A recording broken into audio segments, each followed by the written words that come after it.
for me personally, speaking autobiographically, is that was one of the things that sort of turned me off to Revelation. It was like, it's all this weird, everyone's like all hyped up about these weird debates over arcane matters, right? And then when I started studying it more in depth in the context of New Testament studies and Second Temple Jewish literature and such, and the Old Testament, I started realizing, whoa, this book is not about quibbling over,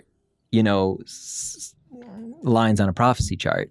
It's about weaving together the whole story of the Bible and calling us to live in a certain way because, basically a different packaging of the same teaching that the rest of the New Testament has, And then I think it's something that can be exciting and not either dry and arcane or sort of unnecessarily divisive.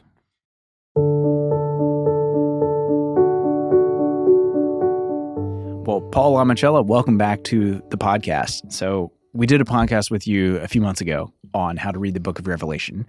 Needless to say, we got an enormous amount of feedback and a lot of questions about that, and people wanting us to do follow-up.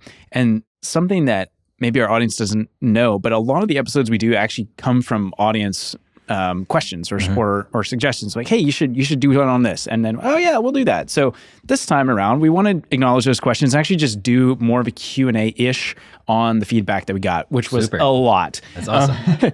Yeah, so there was a lot of questions, and we're just going to hit at least try to be representative of the main ones that we got in. No way we're going to cover them all, but yeah, so we'll jump in and just see where we end up. I've noticed tends to be a good amount of interest in when I talk about Revelation, it seems common that it's a topic people seem to be interested in. Yeah. Do you have theories as to, I mean, I am too, so I get it, but like, do you have theories as to on that? Goodness. What is it with the American interpretation of Revelation just seems to result in lots of conversation. Yeah. And maybe some people are like wondering if there's ways that they can read it that might resonate with them better. I don't know, but there's a lot of questions. It's interesting. Yeah.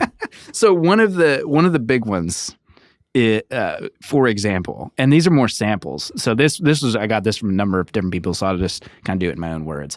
But what is the rapture? We did not talk about that specifically when we did the other one. It was more generally like, how do we read Revelation? So the rapture is a big one. You're going to hear about that all the time. It's to the point where it's such a well-known thing. It's essentially bled over into pop culture, in mainstream society, not just within the church, which kind of blows my mind. So what's the rapture? Yeah.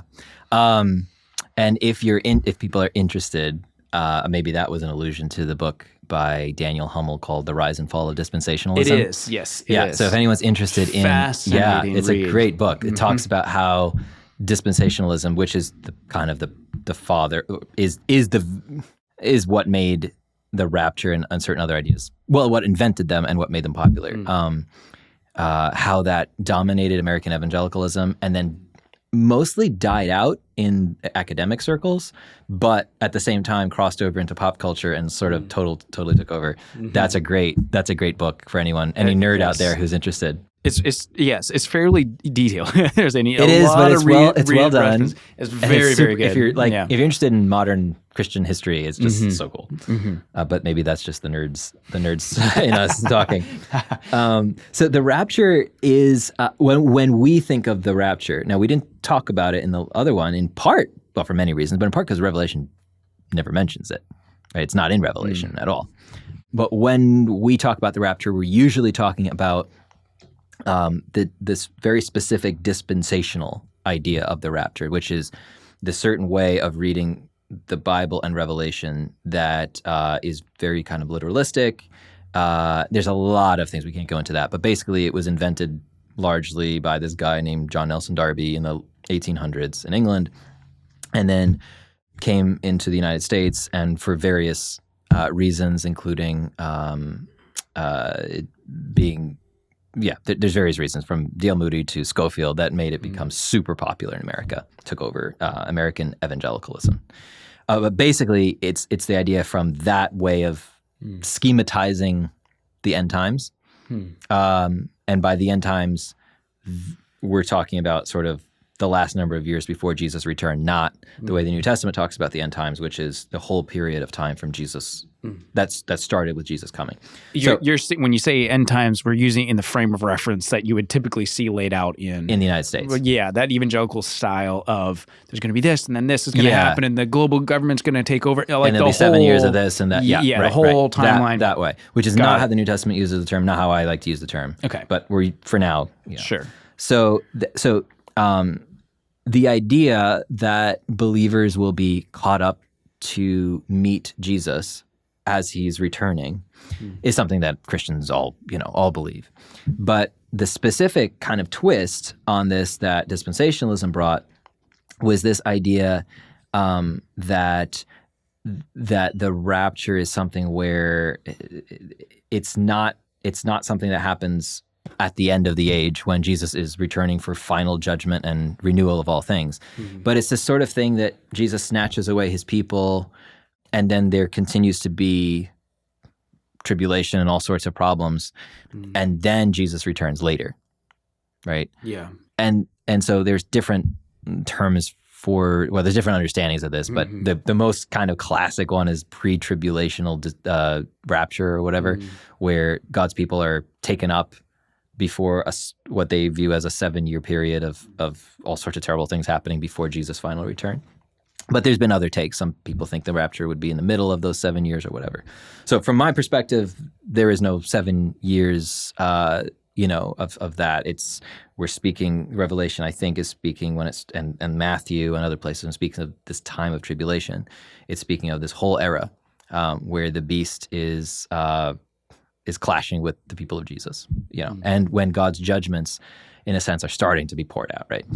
So, but the idea of this rapture that happens is taken really from 1 Thessalonians 4, where Paul says, and Paul is writing to the Thessalonians to tell them, hey, because apparently some of them are starting to get worried because some of their loved ones are dying, and they're like, wait, but they're dying. Jesus isn't back yet. What's going to happen?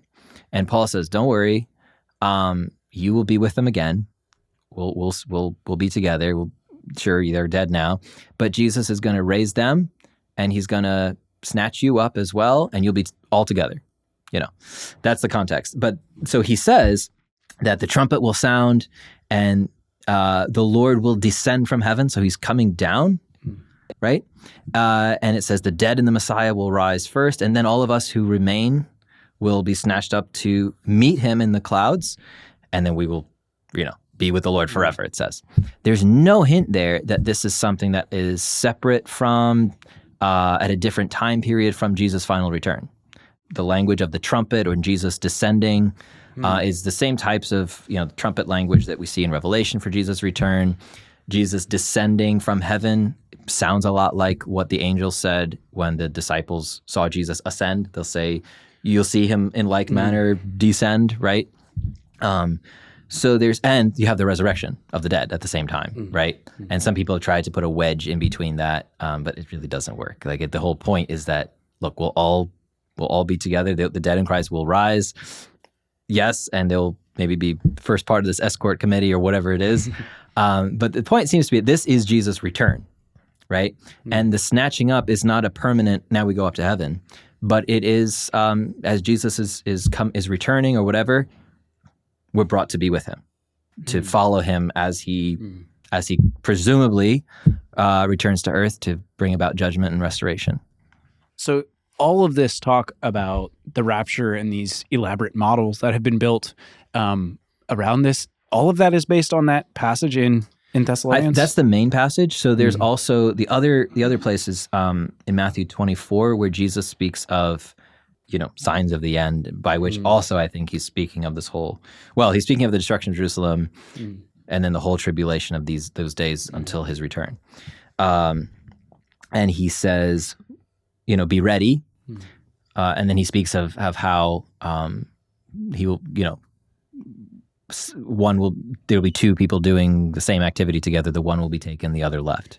Right, and that probably provides fodder for a lot of the 90s pictures of sort of from the Left Behind, series, that kind of thing. That's what really brought it into pop culture. I mean, there's other things too, Right. but that was a really, it's so cinematic. Yeah, the classic imagery of, yeah. People in an airplane or whatever, and all of a sudden, like half the seats are they're just closed, Yeah, and that is such a stark image. It just gets stuck in and it's like, well, I guess it looks good in a story. Yeah. But I think the piece with that, and I think that's why this person sent this in, it was just like, okay, but like, what does Scripture say again? Like, Right. like, because the problem is it's so hard to peel back all the layers now because so many layers have been piled on top from fiction and pop culture and just the assumed everything. The dispensational edifice. It's a whole edifice, right? Yeah, there's this entire infrastructure around this stuff. It is, And so I know for myself, it's just like, I have no idea. Like, how do it just gets so convoluted so quickly. So, so you're essentially saying what we think classically of this is what the rapture is going to look like is really just kind of not, that's overblown. It's a misunderstanding. Yeah. And what's happening in Matthew 24, I think, when Jesus speaks of the one taken and the other left, actually there's no clarity on where they're taken or why or anything like that, right? So again, trying to read in a separate situation here, it was misguided. But also some scholars even think that taking away, that's the negative part. We always think of the being left as the bad part, right? Whoa. But in the verse right before, Jesus uses the example of the flood. And he says, so his whole point is to stay awake and be faithful, right? And very similar idea. It's not the same wording, but it's very similar idea where he says, concerning that day or hour, nobody knows. It's going to be like the days of Noah. And he says, as in those days, people were just eating, drinking, going about their normal life. And they were unaware until the flood came and swept them all away. So will be the coming of the Son of Man. Two will be in one field, one will be taken and the other left. So by analogy from the previous verse, the flood came and swept them all away.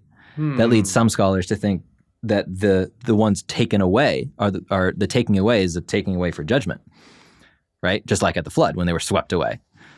Well, okay. I've never thought of it that way before. So it's we can't be sure, right? But whatever is the case, the case is, there's no details here that support a separate rapture. Jesus is speaking of the time when the Son of Man returns, right? The time of judgment and salvation. There's nothing there that implies that.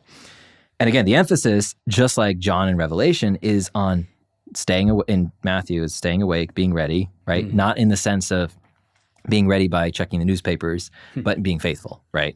So there's so the rapture as a distinct thing that's before and separate from Jesus' return, Jesus' final return, it doesn't seem to really have good grounding, right?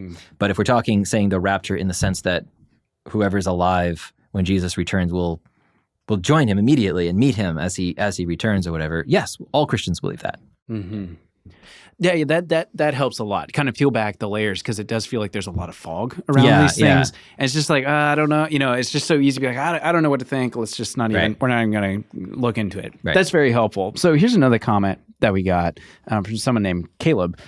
And he says this: I fear the incursion of street-level dispensationalism in conservative Anabaptist circles. And they asked if you have any resources to point us to warn fellow Anabaptists against it. And then he says maybe you should write a book on the topic. So yeah, I'd be curious what you would think there because we were just talking about the dispensational framework and how that is just so infused the conversation. It's kind of hard to pull all the pieces apart anymore. Right. So yeah, what would you have to say? Yeah. I'm going to be less inclined to have like specific resources that are like warning of the dangers of something like this and more things that are I do think dispensationalism has some features that are kind of not helpful and help and maybe push us to miss some of the good stuff in the Bible. But that's it's not a first tier doctrine or anything. But I would be more inclined to say there's some good resources out there that present, I think, better readings and that really show how to try to read the Bible better according to its own categories and its own storyline and genre and things and genres. And so some examples, I've probably mentioned some of these before in other podcasts or whatever, but I think Steve Wellum and Peter Gentry's God's Kingdom Through God's Covenants. It's there's a big version and a small version, but God's Kingdom Through God's Covenants is the shorter. I mean, it's 250 pages or whatever. But that's a really helpful starting place for reading, putting the whole Bible together in a way that is, I think, much better than a dispensational framework. And they deal with, in the intro, they talk some about the sort of covenant theology, dispensationalism, and then this, kind of meet this way in the middle. I think that's a good place to start.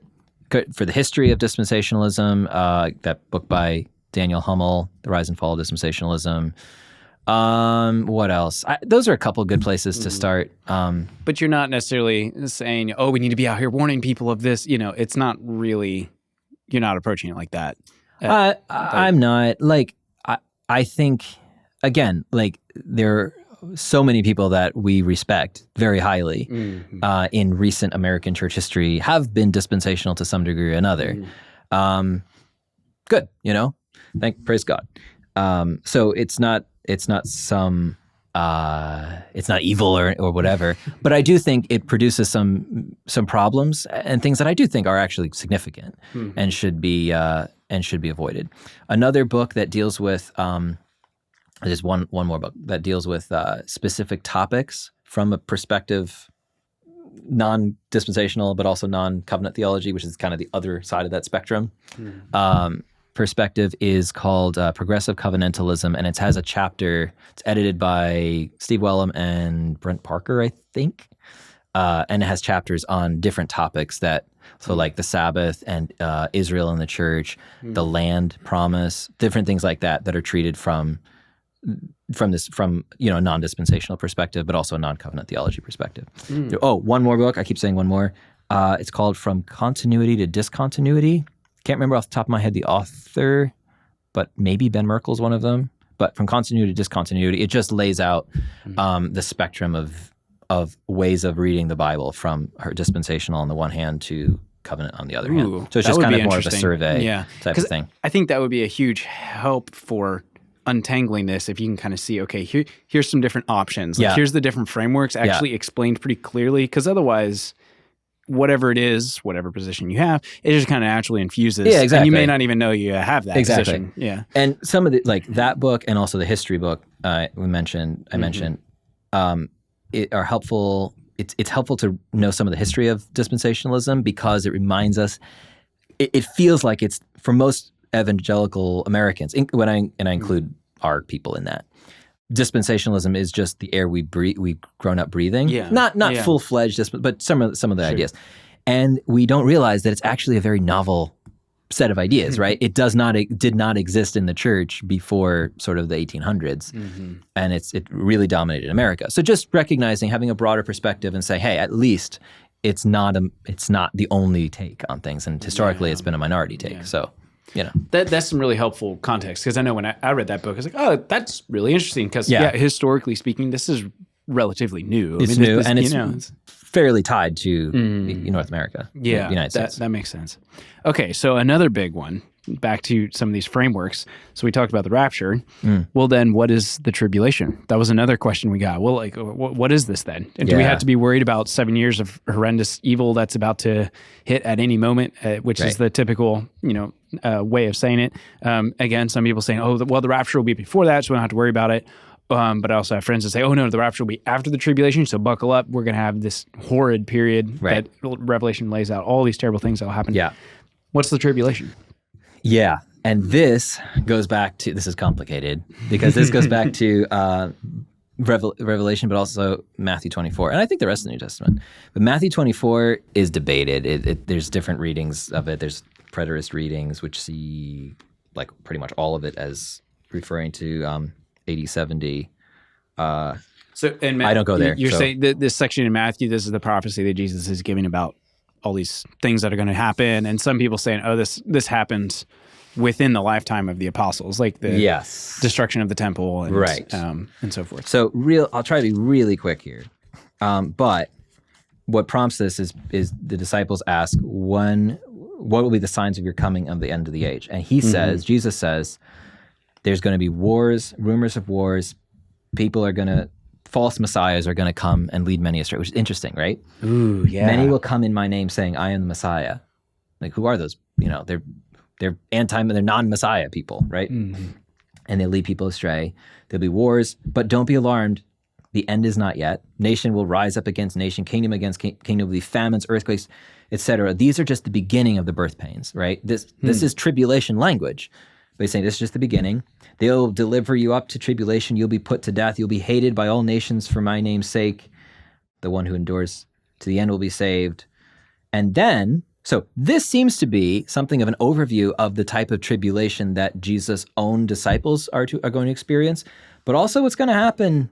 This is from the beginning of the birth pains to the last push, if we want to say, right? Okay. And then he zeroes in on the what he speaks of as the abomination of desolation, which is drawing on Daniel's vision. Yeah. Which kind of some of that probably had at least one initial fulfillment in Antiochus Epiphanes, that nasty king who desecrated the temple and turned it into a banned Judaism and stuff in the 2nd century BC.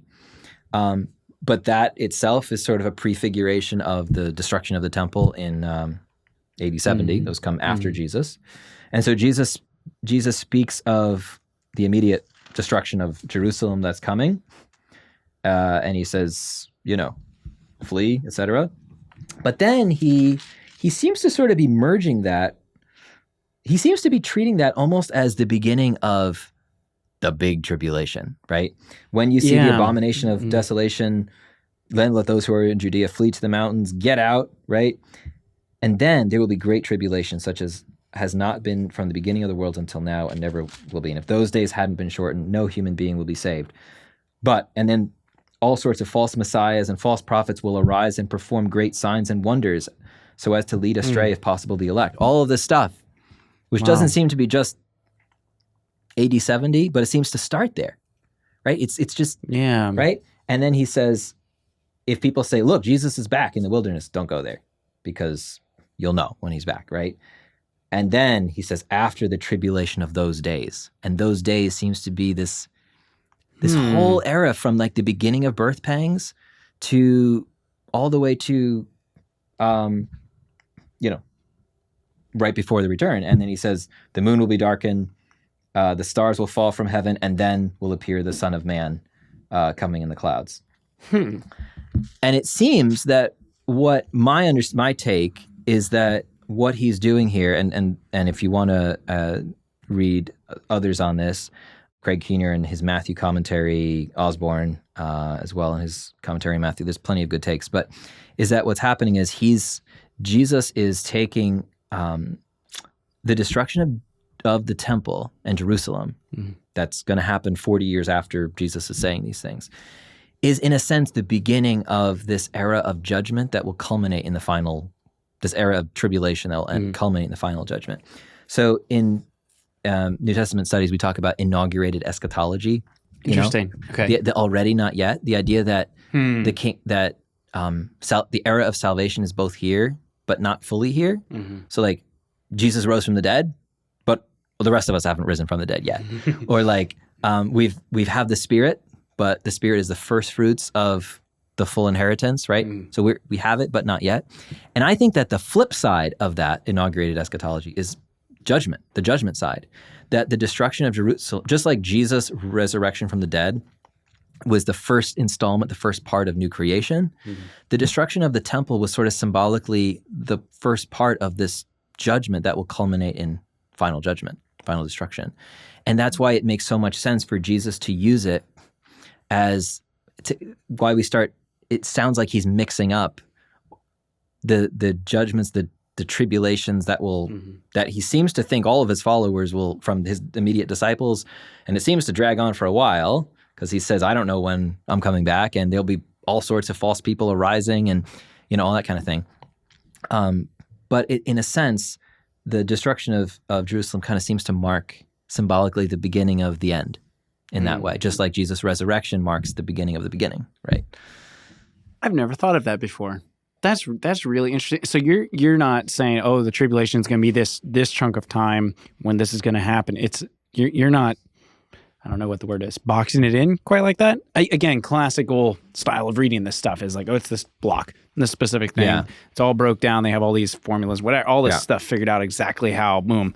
That's not what we're going for, though. I think that Jesus here is speaking of this whole era, right? That the whole time, as the disciples wait for Jesus' return, we see like there are signs that the end is upon us in all the tribulation in the world, but we still we can't use any of those signs to know the moment Jesus is going to come back, right? I mean, he says that. See, I think that's the one point there, because you mentioned this in the other episode, where it's basically the style of you like read Revelation and then read the headlines and then try to put the two together. You know, it's like, that's not what we're going for here. Right. Because the point is not to figure out when exactly the end is, because he says concerning the day or the hour, no one knows. But the point is, as he says, to stay awake and be ready. Right. And so all the tribulation is supposed to be a reminder.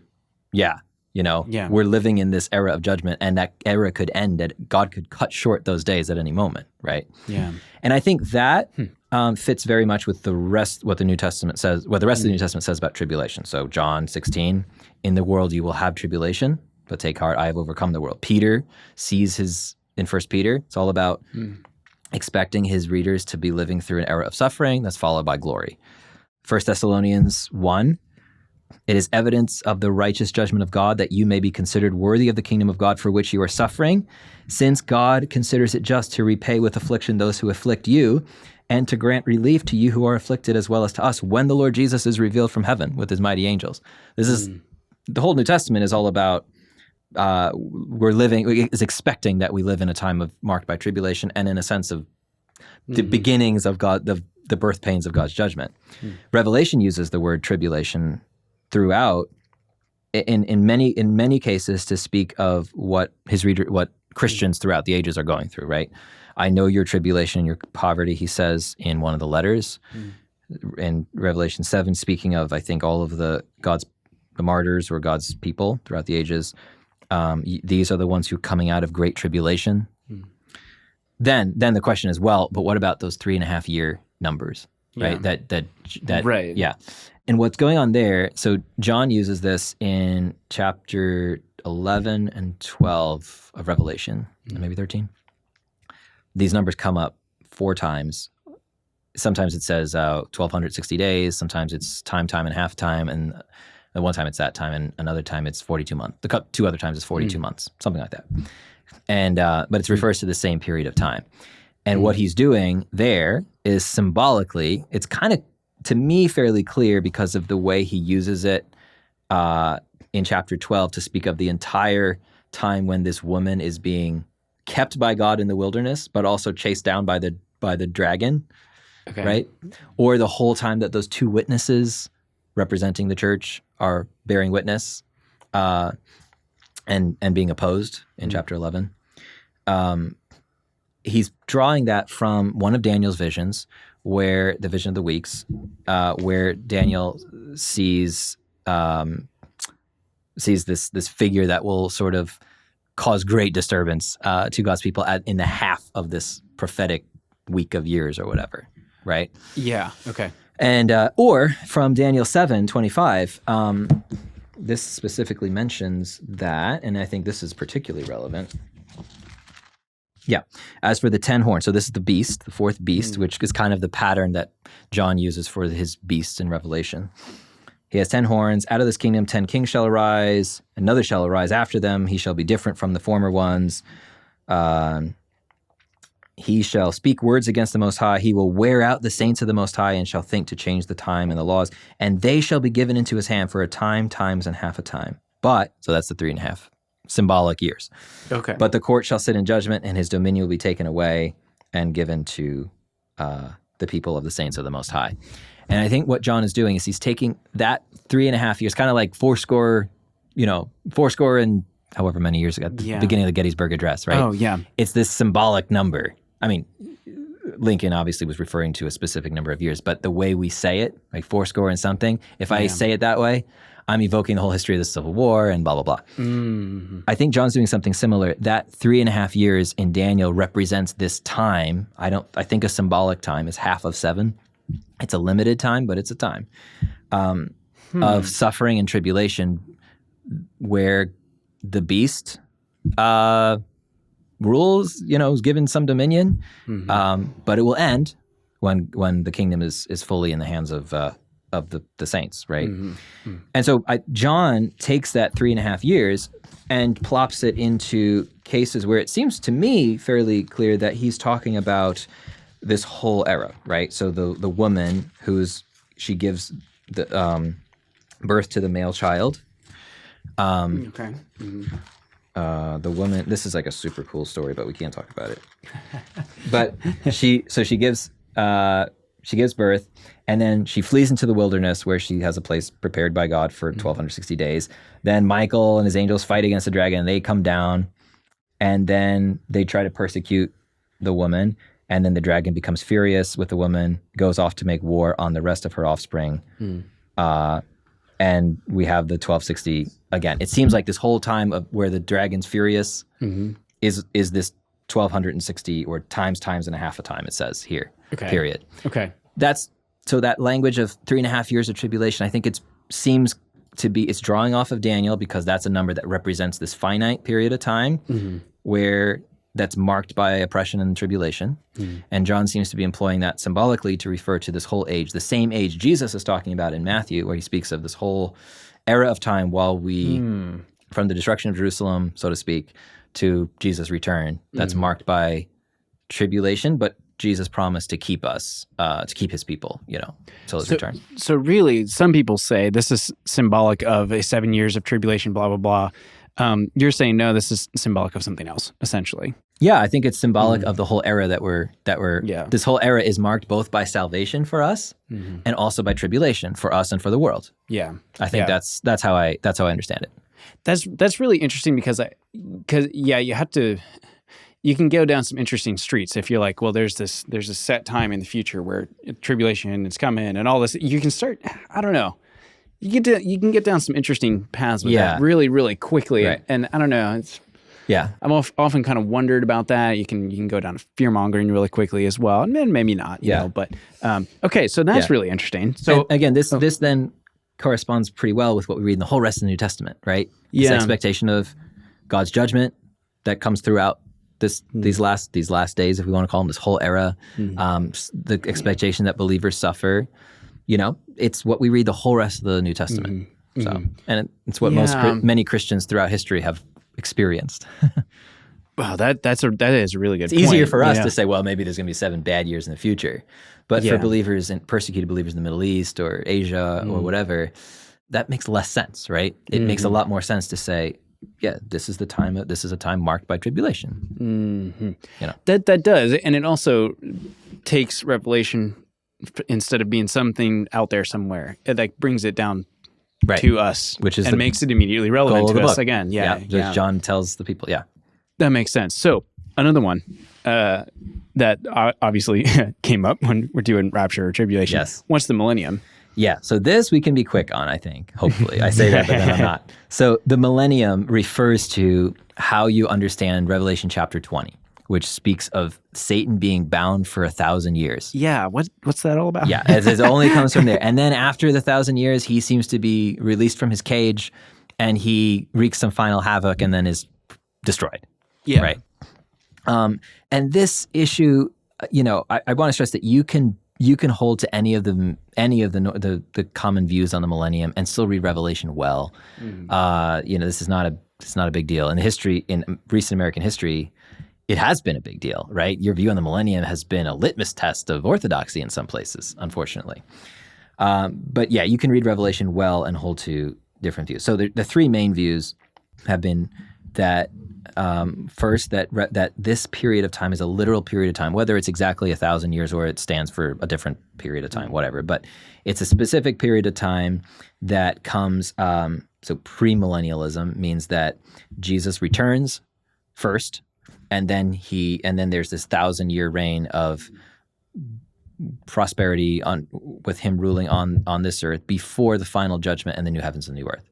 So Jesus is ruling on the current sort of unrestored earth. And then at the end of that, Satan comes back out, and then everything's finally destroyed and renewed. So that's premillennialism.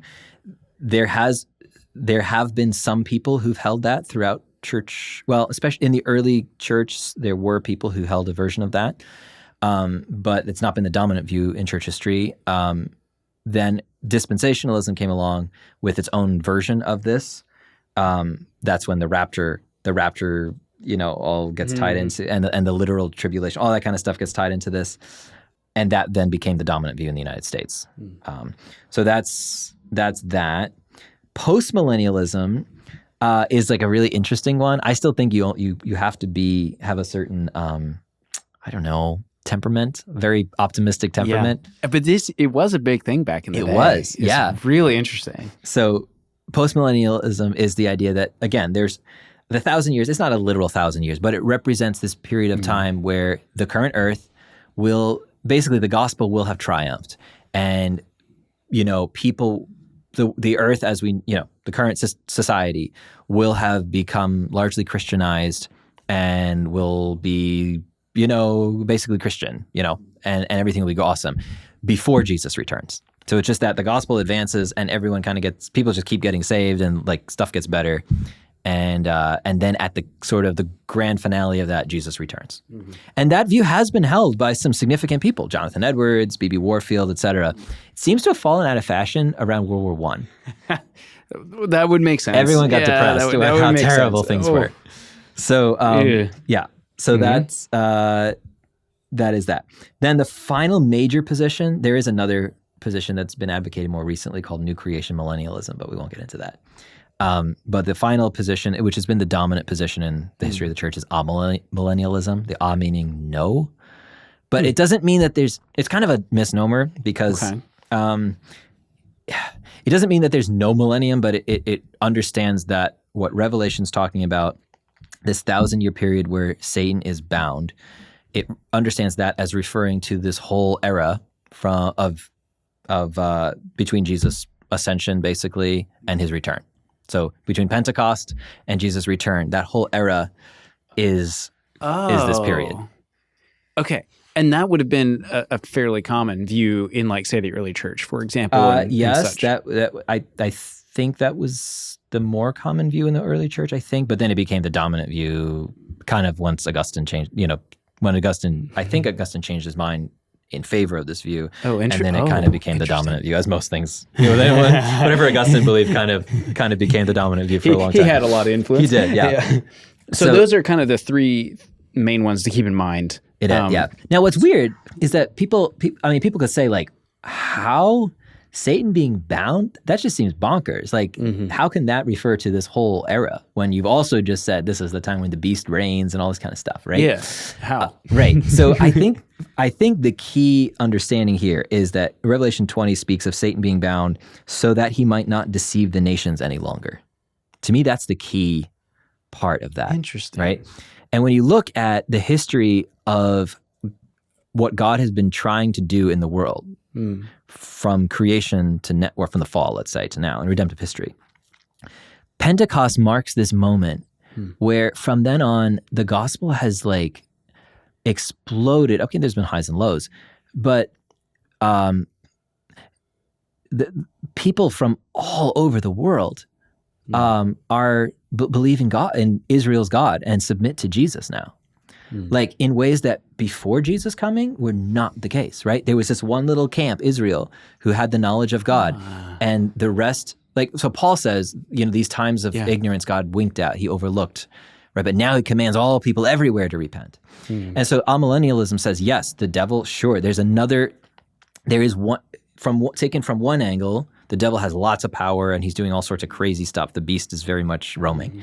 But from another angle, Satan's ability to keep the gospel from it spreading to the nations has been curtailed in a way, right? We have like the way the gospel has spread in the last couple thousand years, the reason any of us are sitting here just obviously assuming that the Bible, that we have a direct relationship to Yahweh through Jesus. I mean, that's so unheard of in the Old Testament, right? And it's only when the Spirit is poured out that this changed, and you start having people from the nations that embrace the true God. So that's the understanding of how that works, and then then they say, well, so that's what that means. And then right when Jesus comes back, the devil will do his last to try to bring everyone in rebellion against God, and Jesus will triumph. That's a summary, if that makes sense. Yeah, that's okay. That actually it does kind of make sense when you think about it. Like they do have some points there, about the gospel spreading to every corner of the globe, which is true, and the growth of the church that we've seen in the last 2,000 years. Fascinating. Yeah. So all views, you can have. I think postmillennialism is the least plausible to me. Yeah. I lean amillennial, but I think that all of these views have their weaknesses too, right? Mm-hmm. And so I think we don't want, because it's mostly just a matter of interpreting one chapter of Revelation, this doctrine doesn't show up other places. It's one of the reasons I'm hesitant to say, this is definitely teaching a literal millennium, because I'm like, it's nowhere else in the Bible. And Revelation speaks in figures and imagery. Mm-hmm. So it's, it's something that we certainly shouldn't make a big issue out of. But those are that's kind of an overview of the views, and Yeah. So maybe the takeaway being don't worry about this, but so much. Like it would be easy to overemphasize the importance of this particular view of this or that, or exactly. Because like you had said, in the American church, there would have been a time, and maybe still is in some places, premillennialism was essentially a litmus test in some cases of like, well, if you don't believe this, I don't know, you're kind of outside the bounds of what we can handle here, and that's and that's just it does seem really sad that you would make. There are some things that are worth drawing lines over, and being tests of orthodoxy, and that just seems too much. That doesn't make sense. Yeah. So maybe that's a piece to leave with is. There's a lot to this text. There's a lot of different ways of looking at it. There's a lot of different opinions, but also maybe this sense of we should be gracious with each other too. It feels like there's too many people do get too emotionally invested sometimes in their particular view. I don't know. And that has been more of a problem than it is now. And my sense, for me personally, speaking autobiographically, is that was one of the things that sort of turned me off to Revelation. It was like, it's all this weird, everyone's like all hyped up about these weird debates over arcane matters, right? And then when I started studying it more in depth in the context of New Testament studies and Second Temple Jewish literature and such, and the Old Testament, I started realizing, whoa, this book is not about quibbling over, lines on a prophecy chart. It's about weaving together the whole story of the Bible and calling us to live in a certain way because, basically a different packaging of the same teaching that the rest of the New Testament has, And then I think it's something that can be exciting and not either dry and arcane or sort of unnecessarily divisive. Yeah, and I feel like that's a really good one to end it on. Is like not unnecessarily divisive. Right. I think that's a good one. And there's lots of different things out there on this. And I just thanks for taking the time to dive just right into some of the core of this. The rapture, the tribulation, the millennium. These have almost become like buzzwords, or and it's just hard to again peel back all the layers. Okay, what's the text actually say? Let's get back to that. So I appreciate you coming on, answering some of these questions, and then just want to maybe leave it with, if someone's listening to this, tell them to leave a comment if they have further questions, and maybe we can hit it in a future episode. Exactly. So, okay. Yep. Thanks for sharing. Thanks for listening to this question and answer episode with Paul Lamicela. If you enjoyed this conversation, please leave us a rating on whichever platform you use to listen to this podcast. It really does help more people find our episodes. And of course, you can find all our content on our website at anabaptistperspectives.org. Thanks again, and we'll see you in the next episode.